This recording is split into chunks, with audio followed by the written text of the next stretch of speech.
तेरे पाप धुल सकेंगे आज ही मसीह के द्वारा। तेरे पाप धुल सकेंगे आज ही मसीह के द्वारा। सिर्फ एक नजर उठा के देख ले लहू की धारा। सिर्फ एक नजर उठा के देख ले लहू की धारा। तेरे पाप धुल सकेंगे आज ही मसीह के द्वारा। तेरे पाप धुल सकेंगे आज ही मसीह के द्वारा। तेरी कोशिशों के बदले क्या बता तुझे मिला है। तेरी कोशिशों के बदले क्या बता तुझे मिला है। जिंदगी खुशी से भर दे कोई ऐसा सिलसिला है। तुझे कुछ न दे सकेगा तेरे भाग्य का सितारा। तुझे कुछ न दे सकेगा तेरे भाग्य का सितारा। सिर्फ एक नजर उठा के देख ले लहू की धारा। सिर्फ एक नजर उठा के देख ले लहू की धारा। तेरे पाप धुल सकेंगे आज ही मसीह के द्वारा। तेरे पाप धुल सकेंगे आज ही मसीह के द्वारा। कोई है आवाज़ जिसकी तेरा पीछा कर रही है तेरा ही तैश जिससे तेरी आत्मा डर रही है। तेरा नाम लेके उसने तुझे आज फिर पुकारा। तेरा नाम लेके उसने तुझे आज फिर पुकारा। सिर्फ एक नजर उठा के देख ले लहू की धारा। सिर्फ एक नजर उठा के देख ले लहू की धारा। तेरे पाप धुल सकेंगे आज ही मसीह के द्वारा। तेरे पाप धुल सकेंगे आज ही मसीह के द्वारा। आप सभी को जय मसीह की।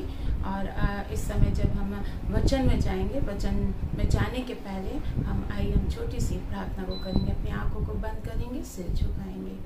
पवित्र सामर्थ्य पिता परमेश्वर प्रभु जी, आज के दिन प्रभु जी हम आपका हृदय से धन्यवाद देते पिता कि आपने फिर से हमें मौका दिया पिता कि हम आपके चरणों के पास आ सकें पिता। जब हम वचन में से सीखना चाहते हैं पिता, आप वचन की भरपूरी दीजिए, आपके पवित्र आत्मा को ले लिए प्रभु जी। और विशेष प्रार्थना करते पिता, जितने भी लोग सुन रहे हैं प्रभु जी आप उनके जीवन में कार्य करें प्रभु। वचन उनके जीवन में प्यारे पिता परमेश्वर प्रभु जी हृदय में प्रभु जी वो बैठने पाए प्रभु जी, और उस पर मनन कर सकें प्रभु जी। प्यारे पिता आगे के सारे समय को प्रभु जी हम आपके हाथों में सौंप देते हैं। आपकी सामर्थ प्रभु जी हर एक के जीवन में होने पाए प्रभु यीशु मसीह के नाम से मांगते, सुनो, ग्रहण कर ले, आमीन। आइए हम वचन में जाएंगे और आज का वचन है प्रार्थना। परमेश्वर ने मनुष्य जाति को इसलिए रखा है कि मनुष्य उसकी स्तुति करे और उससे प्रार्थना करे और उसके नाम को ऊंचा करे। हम जब प्रार्थना के विषय में देखते हैं तो प्रार्थना जो है वो हमें प्रतिदिन करना चाहिए, हर पल हमें प्रार्थना करना चाहिए, हर समय हम परमेश्वर को अपने जीवन में देखने पाएंगे। जैसे हम 10वें अंश को देखते कि हम अपने 10वें अंश को देने वाले हो सके, वचन बताता है उसी प्रकार से हमें समय का भी 10वां अंश देना चाहिए। और ये 10वां अंश जो है 2 घंटे 40 मिनट होता है, जो जब हम अधिक प्रार्थना करते हैं तब अधिक सामर्थ होती है, और कम प्रार्थना मतलब कम सामर्थ। प्रार्थना नहीं सामर्थ नहीं। हम किसी भी क्षेत्र में क्यों ना हो हम निरंतर प्रार्थना करते रहें। हम क्योंकि परमेश्वर का वचन कहता है क्या ही धन्य वे मनुष्य जो मेरी सुनता वरन मेरी ड्योढ़ी पर प्रतिदिन खड़ा रहता है। परमेश्वर का वचन कहता है कि मनुष्य जो मेरी सुनता है, हम उसके द्वार पर हर दिन हम उसमें जाने पाए। और ऐसे व्यक्ति को जो निरंतर प्रार्थना करता है, निरंतर परमेश्वर के दरवाजे पर जाता है और प्रार्थना करता है, उसको परमेश्वर क्या कहता है? धन्य कहता है। मनुष्य को हर समय प्रार्थना करना चाहिए, क्योंकि मनुष्य को प्रभु ने अपने लिए बनाया कि उसकी स्तुति करें, प्रार्थना करें और वचन को पढ़ने वाले हो सके, कि वे प्रार्थना के द्वारा हमारी उन्नति के लिए हम निकालेंगे। ये पहला थिमोथियुस और 5 और 17 में परमेश्वर का वचन कहता है कि निरंतर प्रार्थना में लगे रहो। निरंतर हमें प्रार्थना में लगे रहना है। और प्रार्थना हम देखते हैं कि प्रार्थना क्या है। प्रार्थना जो है परमेश्वर से वार्तालाप करना है, परमेश्वर से एक अच्छा संबंध हमें बनाए रखना है। प्रार्थना के द्वारा एक संबंध हमारा बना रहता है। परमेश्वर के साथ में संबंध बनाए रखने का एक ये तरीका है। और जब हम प्रार्थना के द्वारा हम परमेश्वर के पास जाते हैं तो हमें बल प्राप्त होता है। हमें बहुत सारी प्रार्थनाओं के द्वारा हमें चीजों को मिलती है। हम जब देखते हैं कि प्रार्थना के द्वारा हमें बल प्राप्त होता है, परंतु परमेश्वर का वचन यशायाह 40 और 31 में कहता है, परंतु जो यहोवा की बाट जोते हैं वे नया बल प्राप्त करते जाएंगे। जब हम प्रार्थना के द्वारा परमेश्वर की बाट जोते हैं, परमेश्वर की नजदीकी में आते हैं, तब परमेश्वर क्या कहता? हमें बलवंत बनाता है। और वो कहता है उकाबों के नहीं उड़ेंगे, वो दौड़ेंगे और श्रमित ना होंगे, चलेंगे और थकित ना होंगे। हम जब परमेश्वर के पास रहते हैं प्रार्थनाओं के द्वारा तो हम बलवंत हो जाते हैं, हम थकते नहीं हैं और निरंतर अपने कार्यों को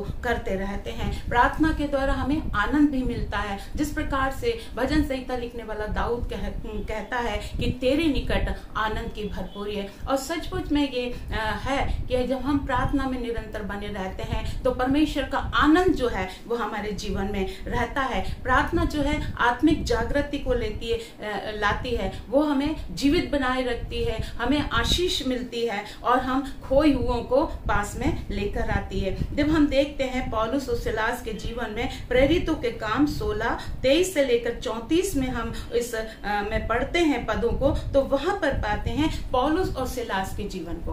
पौलुस और सिलास को जब बंदी गृह में डाला गया था और उनके पैरों को बिल्कुल बंदी बना दिए थे, तो पौलुस और जो सिलास जो थे वो रात में आधी रात को वो प्रार्थना करने लगे थे, परमेश्वर और प्रभु के भजन गाने लगे थे। और वहां पर ऐसा हुआ था कि वहां चमत्कार हो गया था, आश्चर्यक्रम हो गए थे, उनके बंधन खुल गए थे, उनके पैरों में जो बंधन डले हुए थे वो टूट गए थे। यह प्रार्थना जो है वो बंधनों को तोड़ देती है। और वहां पर जो दरोगा को जो रखा गया था, वो जो पौलुस के लिए, सिलास के लिए कि उसकी देख रेख करे कि जाने ना पाए, और वहां पर दरोगा बहुत डर जाता है और वो तलवार निकाल के अपने आप को मारने लगता है। लेकिन पौलुस कहता है कि हम सब यही हैं। और वहां पर हम देखते हैं कि दरोगा का जो परिवार था वो पौलुस और सिलास के द्वारा बचाया गया। और वो दरोगा बोलता है कि किस प्रकार से हम परमेश्वर के पास जाए, हम किस प्रकार से हम प्रभु के पास जाएं। यहाँ पर कहते पौलुस जो है वो उनको वचन सुनाता है, उनके लिए प्रार्थना करता है, और वो घर घराने सहित वो विश्वास में आते हैं और घर घराने सहित उनका बपतिस्मा होता है। और परमेश्वर का वचन कहता है, बताता है कि वहां पर पौलुस जो वो कहता है कि जिस प्रकार से वो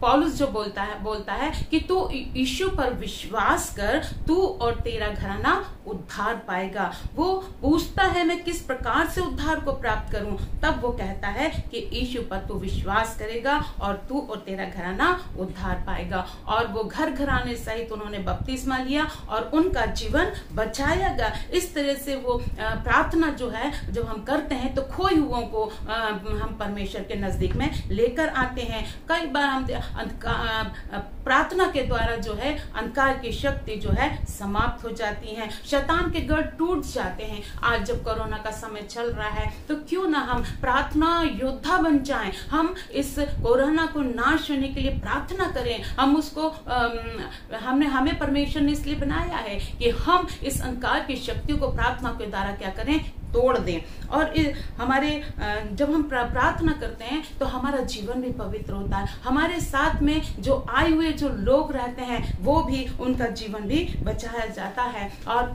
प्रार्थना जो है परिवर्तन को भी लेकर आती है। प्रार्थना जो है पाप को क्षमा करती है, विजय को लाती है। यह परमेश्वर का वचन जब हमें बताता है कि वो हमारे पापों को क्षमा करता है। हम योना नबी के जीवन में देखते हैं जब परमेश्वर ने उसको, यहोवा ने उससे कहा कि तू निनवे को जा, और वो तर्शीश को भाग गया। उसने यहाँ पर परमेश्वर की आज्ञा को नहीं माना और उसने वहां पाप किया, और ऐसे उसके ऊपर जो परीक्षा आई, और वो 3 दिन 3 रात जो है वो मछली के पेट में रहा, उस अंधकार में रहा जहां उसकी कोई रोशनी नहीं था। पाप जो है वो अंधकार को दिखाती है। पाप जो है वो सचमुच में एक अंधकार का है। और इस समय जब हम योना के जीवन में देखते हैं कि जब उसने मछली के पेट के अंदर जब वो अपने आप को जांचता है, अपने आप को ये देखता है कि सचमुच में मैंने यहोवा के विरुद्ध में पाप किया है, और उसी समय वो अपने पापों का प्रायश्चित करता है और वो कहता है कि यहोवा मुझे माफ कर दे, मैं अपने पापों की क्षमा मांगता हूँ। क्योंकि उसने पापों की क्षमा मांगा, क्योंकि उसने ना आज्ञा का पालन किया था। आज हम और आप भी कई बातों में यहोवा की आज्ञा का पालन नहीं करते हैं। हम कई बार अपने पापों को करते हैं जो हम नहीं समझ सकते। इसलिए परमेश्वर का वचन कहता है कि हम प्रार्थना और प्रार्थना और प्रार्थना करते रहें, निरंतर प्रार्थना करते रहें, निरंतर हम प्रार्थना के द्वारा हम परमेश्वर की नजदीकी में बने रहें। हमें जिस प्रकार से यिर्मयाह 33:3 में कहता है कि मुझसे प्रार्थना कर और मैं तेरी सुनकर तुझे बड़ी बड़ी और कठिन बातें बताऊंगा जिन्हें तू अभी नहीं समझता। मुझसे प्रार्थना कर, परमेश्वर का वचन कहता है कि मुझसे प्रार्थना कर, तेरी सुनकर तुझे बड़ी बड़ी कठिन बातों को बताऊंगा। जब हम प्रार्थनाओं के द्वारा परमेश्वर के नजदीकी में जाते हैं तो परमेश्वर अपने स्वर्गीय दर्शन को देता है, स्वर्गीय बातों को बताता है। स्वर्गीय हमारे जीवन में बहुत सारी गवाहियां होती हैं, और प्रार्थना जो है हमें सुरक्षा को प्रदान करती है। जब हम भजन संहिता 91 में जब देखते, वहां पर लिखता है कि वहां पर वचन कहता है जब हम परम प्रधान के छाए हुए स्थान में बैठे रहते हैं तो परमेश्वर हमें सुरक्षा को प्रदान करता है। वो हमें महामारी से बचाता है, हमें बीमारियों से बचाता है, और अपने स्वर्गदूतों को वो हमारे लिए नियुक्त कर देता है। और वो जब हम आप भजन संहिता 91 को पढ़ेंगे तो परमेश्वर के वायदे जो हैं वो हमारे जीवन के लिए रहते हैं, जब हम प्रार्थना के द्वारा परमेश्वर के पास नजदीक में रहें। प्रार्थना जो है एक आत्मिक बम है, और प्रार्थना जो है आशा देती है, ढांढस देती है, और प्रार्थना के हमें प्रार्थना जो करना चाहिए, प्रार्थना के जो है शस्त्र जो है वो है जो हमको लेना चाहिए।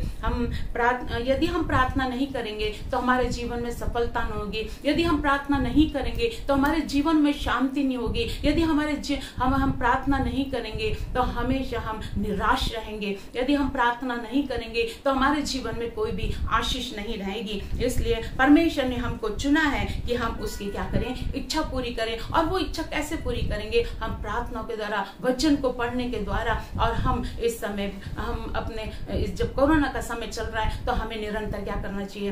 प्रार्थना करना चाहिए। और जो भी शैतान की युक्तियां हैं, उसकी चालें हैं, हर एक बीमारियां हैं, वो क्या हो जाएं? नाश हो जाएं। और हमें जब भी हम मौका मिलता है तो हमें प्रार्थना में अपने समय को व्यतीत करना चाहिए। हम दानियल के समान तीनों पहर प्रार्थना करें आपके।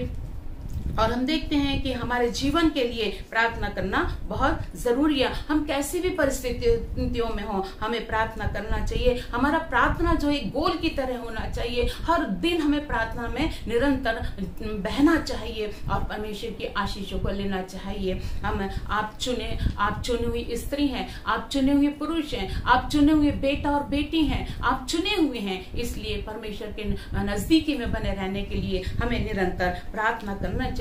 और ये समय जो है, एक इस अवसर को जो है वो बहुमूल्य समझना चाहिए। हम यहाँ पर देखते हैं जब कोरोना महामारी आई है, कई चिंताएं हैं, कई डर है, कई मृत्यु है, कई भय है। तो हम इस सारी चीजों से हम प्रार्थना के साथ हम उसको जीत सकते हैं। हमारा जो भय और डर है वो प्रार्थना के द्वारा दूर हो सकता है। और प्रार्थना और विनती जो हम करते हैं प्रभु से, वो हमारी प्रार्थना को सुनता है। दानियल जो था वो तीनों पहर प्रार्थना किया करता था। वो अपने ऊपर की कोठरी में जाया करता था और वहां प्रार्थना करता था। और उसका संबंध एक जीवते परमेश्वर के साथ था और उसका संबंध प्रार्थनाओं के द्वारा परमेश्वर के साथ बना रहता था। वो निरंतर प्रार्थना किया करता था, वो मजबूत होता था प्रार्थना के द्वारा। और वो दूसरी बात ये कि वो घुटनों में आके अपने प्रार्थना किया करता था। घुटनों में आना मतलब नम्रता और दीनता। बड़ी नम्रता और दीनता के साथ वो परमेश्वर के पास आया करता था। और उसके जीवन में नम्रता और दीनता को भी हम देखते हैं। हर रोज वो 3 बार वो प्रार्थना किया करता था। और जब वो राजा की आज्ञा जब निकली कि उसको शेरों की मान में डाला जाए, लेकिन दानियल नहीं डरा। क्यों? हालेलुया! क्योंकि उसका परमेश्वर उसके साथ था, क्योंकि वो प्रार्थनाओं के द्वारा परमेश्वर के नजदीकी में बना रहता था, इसलिए वो नहीं डरा। राजा ने आज्ञा निकाली कि उसको शेरों के मान में डाल दिया जाए और वो नहीं डरा। और जब उसको शेरों के मान में डाला गया तो एक भी शेर ने उसको नहीं छुआ। हालेलुया! हमारा परमेश्वर ऐसा महान है, लेकिन जब हम उसकी नजदीकी में बने रहें, उसके नजदीकी में प्रार्थनाओं का जीवन व्यतीत करें, तो हम उस दानियल के समान बन सकते हैं। हम उस एलिशा के समान बन सकते, एलिया के समान बन सकते हैं। जो एलिया 7 वक्त वो प्रार्थना करता था, 7 समय प्रार्थना करता था। हम भी ऐसे ही हम परमेश्वर के नजदीकी बने। हम 1 बार नहीं, 2 बार नहीं, परंतु अधिक से अधिक प्रार्थना करें। हम थोड़ा समय नहीं दें, लेकिन परमेश्वर को अधिक से अधिक हम प्रार्थना में अपने समय को व्यतीत कर सकें।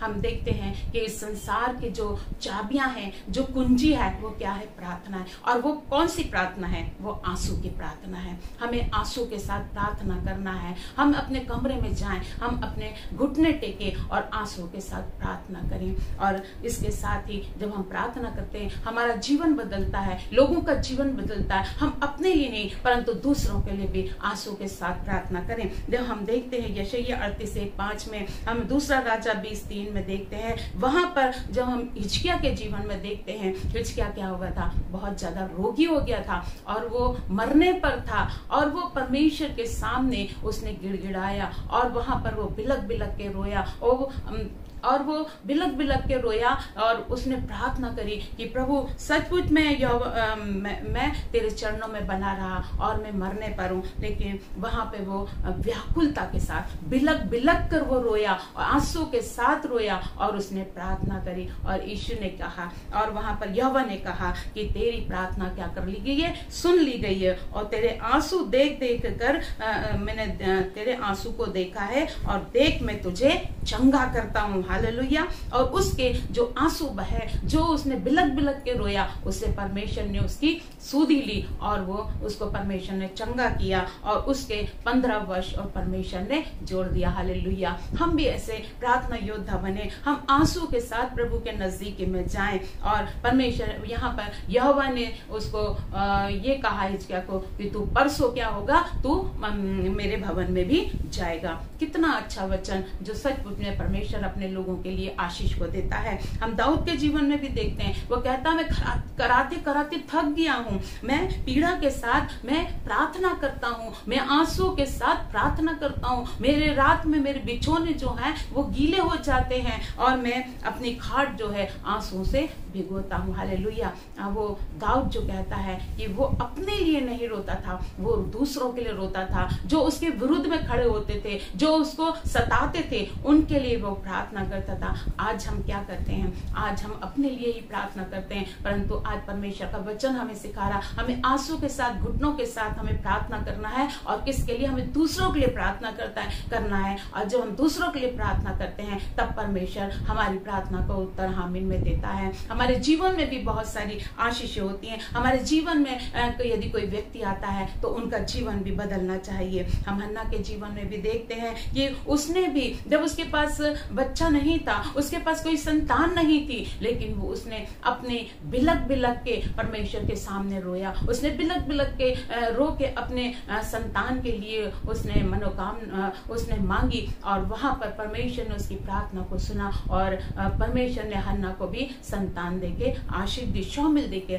आशीष दी है। यहाँ पर हम देखते हैं जब हम देखते हैं दाऊद जो है वो रोता था, हन्ना जो है वो रो रही है, यहाँ हिजकिय्याह जो है वो आंसू बहा रही है और परमेश्वर उनकी सुधि ली है और परमेश्वर ने उनकी प्रार्थना को सुना है। हम यिर्मयाह के जीवन में भी देखते हैं, वो भी खुद के लिए नहीं रोता है, वो दूसरों के लिए रोता है, जो नाश हो रहेंगे, जो परमेश्वर को जान चुके हैं, वो भी गलत राहों पे जा रहे हैं। या परमेश्वर यिर्मयाह कहता है इसलिए रोता है कि लोगों ने परमेश्वर को क्या कर दिया है, छोड़ दिया है और उन पर दुख आया है। आज हम भी ये दूसरों के लिए प्रार्थना करने वाले हो सके, जो परमेश्वर को नहीं जानते हैं, जो परमेश्वर से भटक गए हैं, परमेश्वर की राह से भटक गए हैं, जो परमेश्वर के सामने प्रार्थना के द्वारा नहीं आते हैं, वचन को नहीं पढ़ते हैं, हम ऐसों के लिए रोएं। जैसे यिर्मयाह कहता है मैं ऐसे लोगों के लिए रोता हूं जिन्होंने परमेश्वर को छोड़ दिया है। हालेलुया। कई ऐसे लोग हैं जो परमेश्वर की नजदीकी में चलते हैं,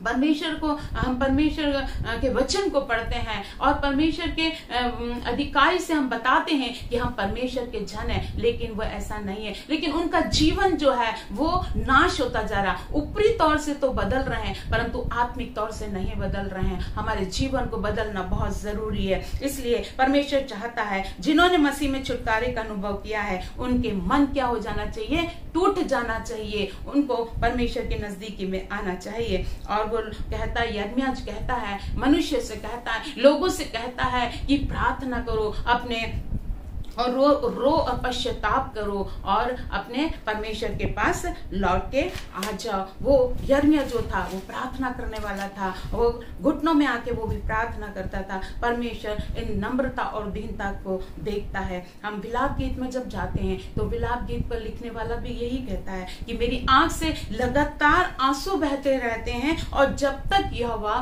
स्वर्ग से मेरी ओर ना देख ले तब तक मैं प्रार्थना करता रहता था। वो भी आंसू बहा बहा के प्रार्थना करता था। वो अपने लिए नहीं करता था मगर वो दूसरों के लिए वो प्रार्थना करता था। और हम जब नए नियम में भी जाते हैं तब पौलुस भी जो है आंसू बहा बहा के अपनी सेवकाई को करता था। वे यहाँ परमेश्वर का वचन बताता है कि पौलुस जो है वो कहता है हमें पीड़ा के साथ प्रार्थना करना चाहिए। जैसे एक गर्भवती स्त्री को पीड़ा होती है, उस पीड़ा के द्वारा हमें पीड़ा के साथ प्रार्थना करना चाहिए, क्योंकि हम दूसरों के दुखों को अपना दुख समझ के हमें प्रार्थना करना चाहिए। तो प्रभु हमारी प्रार्थना को सुनता है और वो कहता है देखो और कान लगाओ, गर्व मत मत करो, क्योंकि यहोवा ने कहा है कि अपने परमेश्वर यहोवा की क्या करो, बढ़ाई करो। हमें लौ लगा के प्रार्थना करना है, विश्वास के साथ प्रार्थना करना है, हमें आंसू के साथ प्रार्थना करना है, घुटनों के साथ प्रार्थना करना है, हमें नम्रता और दीनता के साथ प्रार्थना करना है। हम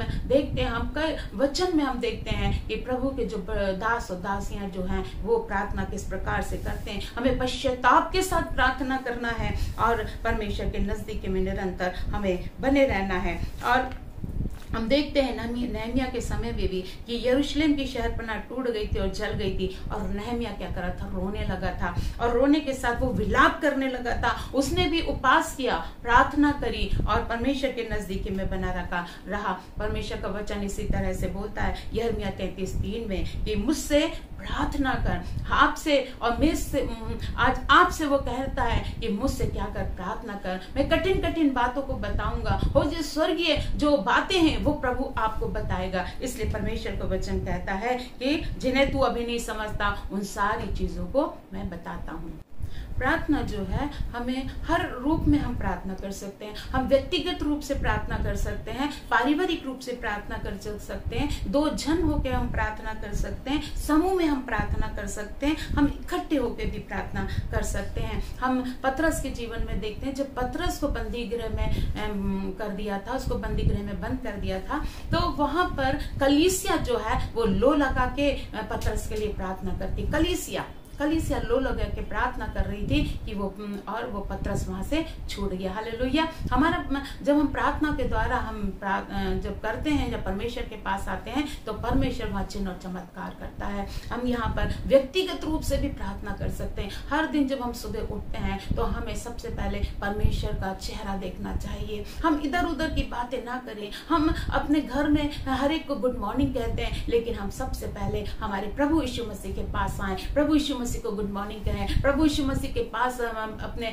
प्रार्थना के द्वारा परमेश्वर के पास आए, उसकी स्तुति और आराधना करने पाए, उसका वचन को हम पढ़ने वाले हो सके और अपने समय को दें, और व्यक्तिगत रूप से हम अपने जीवन को सुधार लें। और हम देखते हैं कि हमें व्यक्तिगत रूप से हमें परमेश्वर की नजदीकी में हमें बने रहना चाहिए। हम पारिवारिक रूप से जब हम देखते हैं, पारिवारिक रूप से भी हमारी प्रार्थनाएं होना चाहिए। जब हम परिवार में एकजुट और एक मन होकर जब प्रार्थना करते हैं तो परमेश्वर हमारे जीवन को प्रभु बहुत आशीषित करता है और शैतान हमें छू नहीं सकता। कई बार ऐसा होता है कि जब हम पारिवारिक प्रार्थनाएं नहीं होती हैं, शैतान अटैक करता है, लेकिन जो पारिवारिक प्रार्थनाओं में हम शामिल होते हैं, एक दूसरे का मन और हम जब जुट जाते हैं प्रार्थना करने में, तो परमेश्वर वहाँ आशीर्वाद करता, बहुत सारी आशीषें देता है, शैतान को भगा देता है और हमें बहुत आय से आशीषित करता है। क्योंकि परमेश्वर का वचन कहता है कि धर्मी जन की प्रार्थना के प्रभाव से बहुत कुछ हो सकता है। एक बार मैं अपनी गवाही भी देना चाहती हूँ कि सचमुच में प्रार्थना परमेश्वर के सम्मुख जो है वो बहुत ही प्रसन्न करती है। और एक बार जब मेरे चेहरे पर बहुत सारी स्किन प्रॉब्लम हो गई थी, मैं बहुत परेशान थी, और जब मैं डॉक्टर के पास गई और वहाँ पर डॉक्टर ने बहुत सारी मेरे लिए दवाई लिखी कि धूप में बैठना है तो ये दवाई लगाना है, और छांव में बैठना है तो ये दवाई लगाना है, और ये पीना है। 1 महीने का जो डोज था जो मुझे उस डॉक्टर ने दिया था। जब मेरे हस्बैंड जब क्लिनिक पे मेडिकल स्टोर पर गए और उन्होंने जब गोलियां ली, तो उन्होंने कहा 1 हफ्ते की मुझे गोली चाहिए, लेकिन वो जो मेडिकल वाला था उस व्यक्ति ने बोला आप 1 हफ्ते की दवाई मत लेके जाओ, या कम से कम 1 महीने की जो डॉक्टर ने लिखा वो लो। लेकिन क्योंकि ये जो स्किन प्रॉब्लम है वो खत्म नहीं होती है, वो बढ़ती चली जाती है। लेकिन मेरे हस्बैंड ने 1 ही हफ्ते की दवाई दी, और मैं कई बार मसीह लोगों के बीच में भी गई, लेकिन मसीह लोगों ने भी यही कहा यदि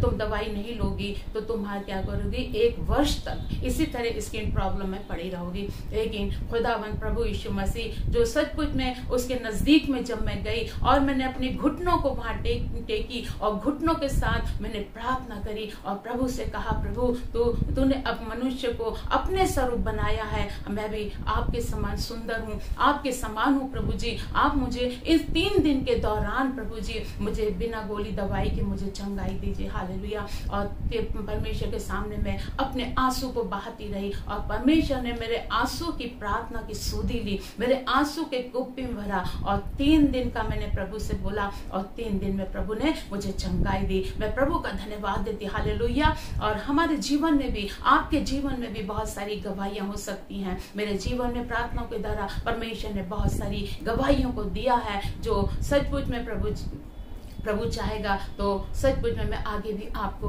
इन गवाहियों को बताऊंगी। सचमुच में परमेश्वर हमारा वचन कहता है कि निरंतर क्या करो, प्रार्थना करते रहो। हमें हर जगह प्रार्थना करना है, क्योंकि तीमुथियुस की पत्री में हम जब पाते हैं तो वहां लिखा है, सो मैं चाहता हूं कि हर जगह प्रार्थना किया करो, किसी भी क्षेत्र में क्यों ना हो प्रार्थना करो, एकांत में प्रार्थना करो, पहाड़ पे जाके प्रार्थना करो, जंगलों में प्रार्थना करो, कोठरियों में प्रार्थना करो, अकेले में प्रार्थना करो, मंदिर में जाके प्रार्थना करो। हमें प्रार्थना और प्रार्थना करना है। इससे हमारा हो सकता है इन प्रार्थनाओं के द्वारा हमारी कॉलोनी बदल जाए, इन प्रार्थनाओं के द्वारा ये दुनिया बदल जाए और प्रार्थनाओं के द्वारा ये जो कोरोना महामारी आई है वो खत्म हो जाए। लेकिन हमारा विश्वास हमें प्रभु की ओर दिखाना है। हमारे आंसू, हमारी नम्रता, हमारी दीनता और हमारी आशा, हमारा विश्वास जो है और जो हमारी प्रार्थना है वो हमें प्रभु के नजदीक में लेके जाना। हमें थोड़ी प्रार्थना नहीं करना है, हमें अधिक से अधिक। हमारे जीवन में कठिनाई है, परेशानी है, बीमारी, आंसू है, पीड़ा है, दर्द है,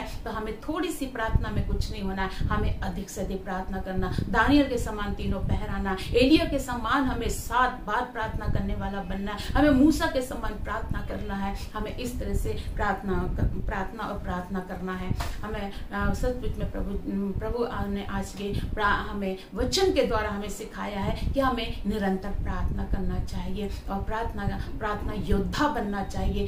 हम अपने लिए नहीं परंतु दूसरों के लिए हम प्रार्थना करें, दूसरों का जीवन बचाने वाले हो सकें, क्योंकि परमेश्वर की आज्ञा है कि मनुष्य के लिए, कि मनुष्य को इस संसार में इसलिए भेजा है कि वो मेरी इच्छा को पूरी करे। क्योंकि हमारे प्रभु यीशु मसीह भी, जब प्रभु यीशु मसीह ने भी आंसू को बहाया, उसने, हम देखते हैं उसके जीवन से, यीशु के जीवन में बहुत उसने प्रार्थनाओं को किया, पहाड़ों पर जाके एकांत में प्रार्थना करी उसने। और अपने हम देखते हैं गतसमनी बाग में जब वो प्रार्थना करना था, वो कितना व्याकुल था और उसके जो पसीना था वो आंसू के पसीना जो था वो लहू के रूप में पृथ्वी पर गिर रहा था। हालेलुया। ऐसी व्याकुलता के साथ हमें प्रार्थना करना। जब लाजर मरा था उस समय भी प्रभु यीशु मसीह रोए थे। हालेलुया। तो हम क्यों, हम तो परमेश्वर के जन, हम भी परमेश्वर के, हम क्या करें, परमेश्वर के सामने रोएं, प्रार्थना करें, दूसरों को आशीष का कारण बनाएं और हमारे द्वारा दूसरे लोग भी बचाए जाए, हमारा परिवार बचाया जाए, हमारा समाज बचाया जाए, हमारे लोग बचाए जाएं और परमेश्वर उन्हें भी आशीष दे। आइए हम प्रार्थना करेंगे। पवित्र सामर्थ्य पिता परमेश्वर प्रभु जी, एक बार फिर प्रभु जी हम आपके चरणों के पास आते पिता, धन्यवाद देते पिता परमेश्वर प्रभु जी। आज आपने अपने वचन के द्वारा प्रभु जी हमें सिखाया कि हमें प्रार्थना करना चाहिए प्रभु जी। हम पिता सचमुच में हम तीनों पहर दानियल के समान, एलिया के समान 7 बार प्रभु जी हम प्रार्थना करने वाले हो सके प्रभु जी। हम तमाम आंसू, पीड़ा, दर्द, बीमारियों से निकलने पाए और लोगों को प्रभु जी उन चीजों से बाहर निकालने वाले हो सके। हम अपने लिए नहीं परंतु दूसरों के लिए प्रार्थना करने वाले हो सके प्रभु जी। ऐसी आशीष हमें दीजिए प्रभु।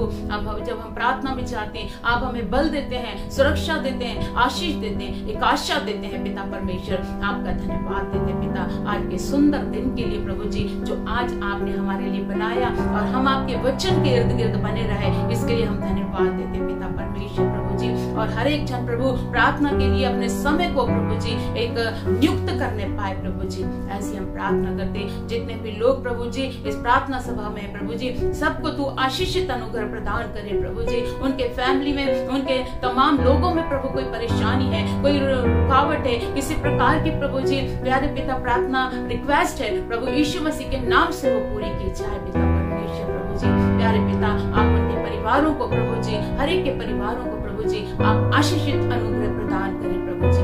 तरह की कमी घटियों को दूर करें। और इस समय विशेष प्रभु जी इस संसार के लिए प्रार्थना करते पिता, जो प्रभु महामारी आई है प्रभु जी, उस महामारी को आप प्रभु दूर कर दीजिए प्रभु जी। और पिता परमेश्वर प्रभु जी, ये महामारी प्रभु यीशु मसीह आपके नाम से दूर होने पाए। पूरे संसार को प्रभु आपकी सुरक्षा में देते प्रभु जी। और पिता इस संसार को प्रभु जी, प्यारे पिता, संसार के ऊपर हम चंगाई की घोषणा करते हैं राजा। प्यारे पिता आप सहायता मदद करें प्रभु जी। प्यारे पिता जितने भी बीमार हैं प्रभु जी, प्यारे पिता आप उन्हें छू के चंगा करें प्रभु जी। धन्यवाद देते प्रभु जी, आपने हमारी प्रार्थना विनती निवेदन को सुना है। सारा आदर महिमा देते हुए इस छोटी सी प्रार्थना को यीशु के नाम में मांग लेते, सुनो ग्रहण कर ले। आमीन और आमीन। सुंदर आराधना के गीत और परमेश्वर के पवित्र वचन के लिए हम परमेश्वर को धन्यवाद देते हैं, जो पवित्र आत्मा के नेतृत्व के द्वारा हमें प्रदान हुआ है। प्रभु आप सबको बहुत ऐसे आशीषित करें। आइए हम सब प्रभु की प्रार्थना साथ में करेंगे, उसके पश्चात हम आशीष वचन प्राप्त करेंगे। हे हमारे पिता, तू जो स्वर्ग में है, तेरा नाम पवित्र माना जाए, तेरा राज्य आवे, तेरी इच्छा जैसे स्वर्ग में पूरी होती है वैसे इस पृथ्वी पर भी हो। हमारी भर की रोटी आज हमें दे, और जैसे हमने अपराधों को क्षमा किया वैसे तुम्हारे अपराधों को भी क्षमा कर, और परीक्षा में न ला बल्कि बुराई से बचा, पराक्रम और महिमा। हमारे प्रभु यीशु मसीह का अनुग्रह, परमेश्वर पिता का प्रेम, पवित्र आत्मा की संगति सहभागिता हम सबों के साथ सदा लो एक सी बनी रहे। आमीन आमीन। प्रभु आप सबों को बहुत आशीषित करे, अनुग्रहित करे। God bless you.